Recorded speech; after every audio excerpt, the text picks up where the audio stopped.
की ताकत वेदों, शिक्षा और सभ्यता में है। वो ताकत छीन लो, फिर भारत को लूटना आसान हो जाएगा। फूट डालो और राज करो की नीति से अंग्रेजों ने भारत की शासन व्यवस्था तहस नहस कर दी है। हर तरफ खलबली है। कुछ राजा और पालेगार आजादी के लिए ब्रिटिश के खिलाफ आंदोलन छेड़ चुके हैं।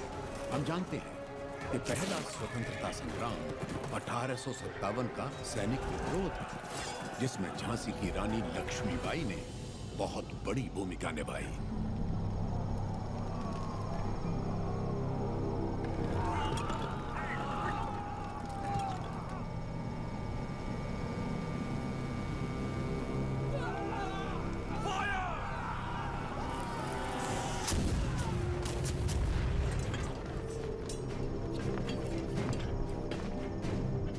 महारानी झांसी के नेतृत्व में स्वतंत्रता की ये लड़ाई शुरू हुए 3 महीने हो गए।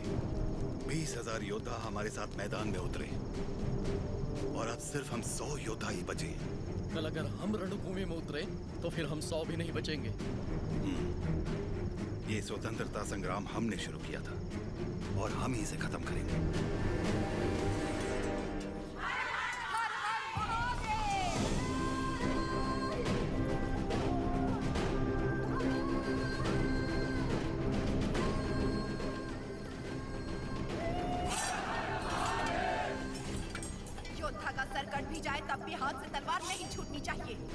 युद्ध में प्राण देने वाला शिव के समान है सेनापति।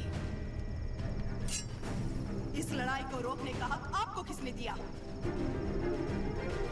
इस महासंग्राम को ना तो मैंने शुरू किया और ना ही आप लोगों ने। आप लोग लड़ने से डर रहे हैं क्योंकि सिर्फ 100 बचे हैं। इस युद्ध का पहला बिगुल 10 साल पहले फूंकने वाला था एक अकेला वीर।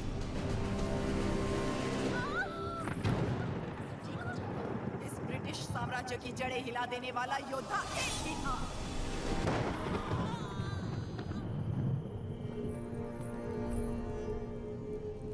बेटा हुआ है, लेकिन मरा हुआ। उसका जन्म ही एक महायुद्ध था और उस युद्ध में वो मृत्यु को मार के विजयी हुआ।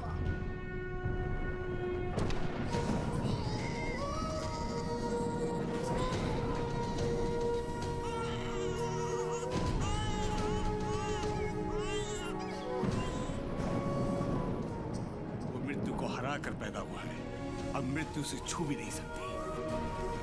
वो एक योगी था, एक महायोद्धा था, स्वातंत्र की पहली अलख जगाने वाला रेनाडू का सूर्या।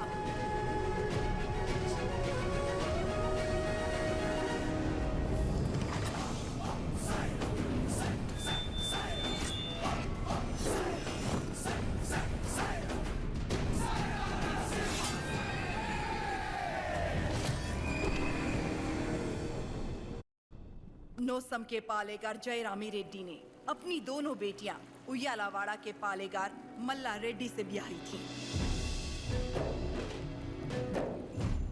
बड़ी बेटी ने 2 पुत्रों को जन्म दिया और छोटी ने एक को, जिसने सिर्फ 6 बरस की उम्र में दिखा दिया कि वो कोई साधारण बालक नहीं है।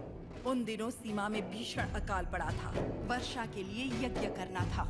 यज्ञ में मज्जारी के किसी वंशज को जगन्नाथ पर्वत पे दीप प्रज्वलित करना था। इस विधान के लिए नरसिम्हा रेड्डी को चुना गया। हर कार्तिक पूर्णिमा को नरसिम्हा रेड्डी के हाथों दीप प्रज्वलन किया जाता। आसपास के सैकड़ों गांवों के लोगों का मानना था कि ये दिया एक उज्जवल भविष्य का संकेत है। नरसिम्हा रेड्डी को उनके नाना ने गोद ले लिया क्योंकि उनके पास नोसम किले का उत्तराधिकारी नहीं था।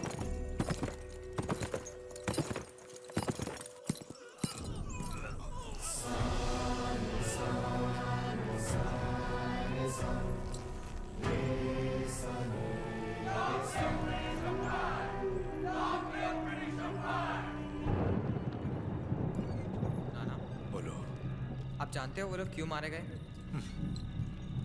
ये ब्रिटिश राज है बेटा। जो उनसे सवाल पूछता है, उनके खिलाफ जाता है, उसे मार दिया जाता है। आप तो पालेगार है ना, आप कुछ नहीं कर सकते।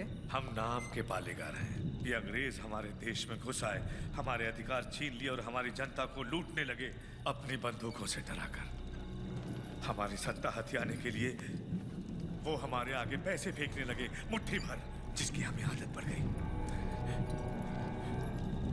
और तब से हम जिंदा लाश बन गए हैं। लाशों की तरह जीने से तो अच्छा है हम विद्रोही की तरह मर जाए नाना।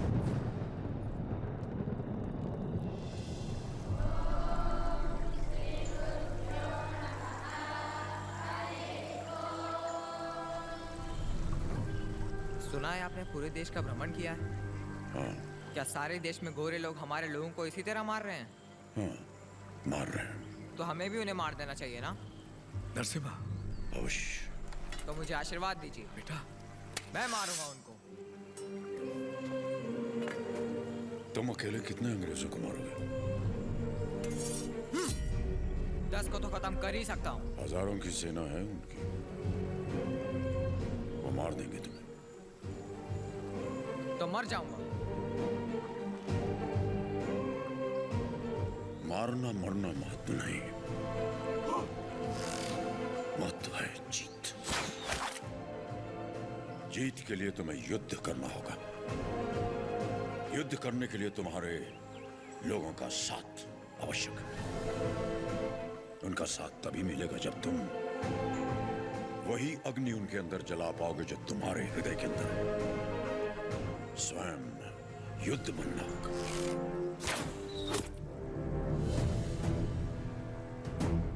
तुम्हारा शस्त्र ये नहीं, तुम्हारा शस्त्र है ये।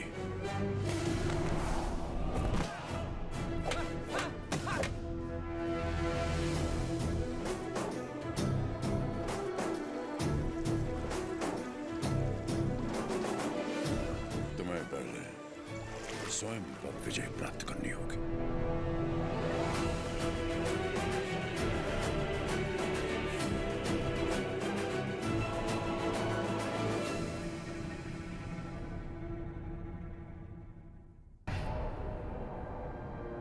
सबसे पहले ईस्ट इंडिया में ब्रिटिश कानून लागू किया जाए।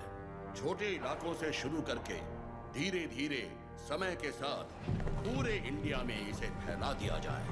मौजूदा टैक्स 300% बढ़ा दिया जाए।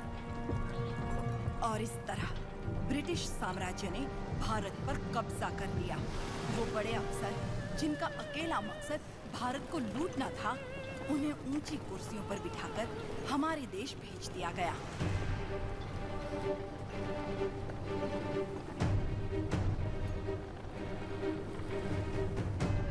शैतानों की सेना का नुमाइंदा कॉकरेन दक्षिण भारत की तरफ बढ़ने लगा, जिसे भारतीय उपमहाद्वीप की रीढ़ की हड्डी कहा जाता है।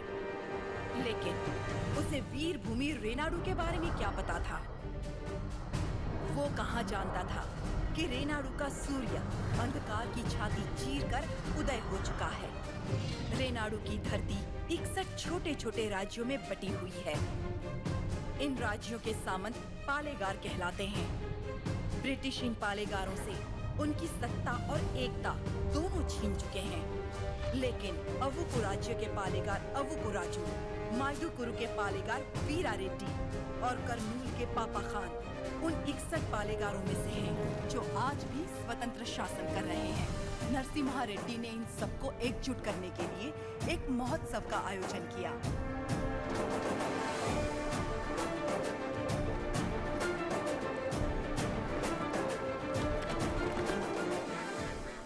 स्वामी, मेरा बेटा नरसिम्हा अंग्रेजों की इच्छा के विरुद्ध ये महोत्सव कर रहा है। क्या वो सफल होगा? नरसिम्हा रेड्डी कोई आम आदमी नहीं।